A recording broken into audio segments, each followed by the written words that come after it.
These grave security concerns are the same reason that I have been very, very direct with Secretary Stoltenberg and members of the alliance in saying that NATO members must finally contribute their fair share and meet their financial obligations. But 23 of the 28 member nations are still not paying what they should be paying and what they are supposed to be paying for their defense. This is not fair to the people and taxpayers of the United States.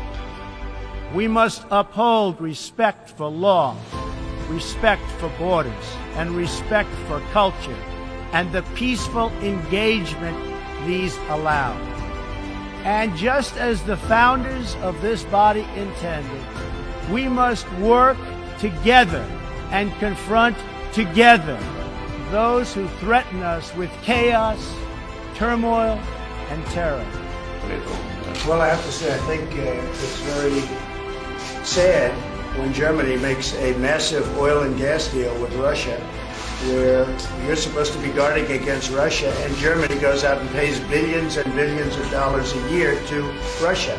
So we're protecting Germany, we're protecting France, we're protecting all of these countries, and then numerous of the countries go out and make a pipeline deal with Russia, where they're paying billions of dollars into the coffers of Russia.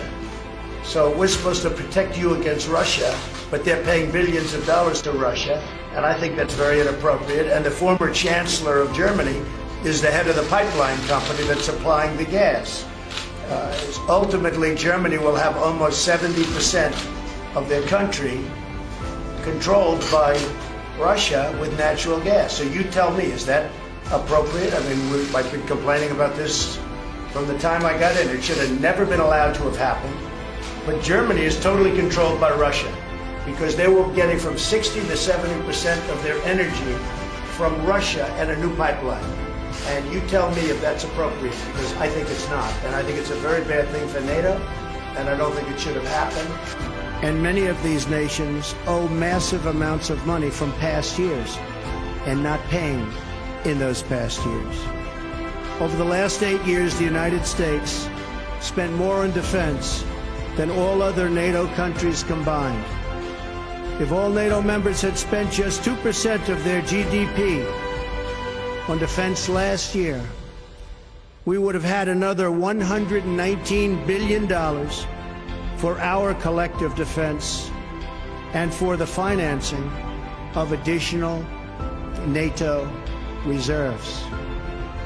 We should recognize that with these chronic underpayments and growing threats, even 2% of GDP is insufficient to close the gaps in modernizing, readiness, and the size of forces. We have to make up for the many years lost.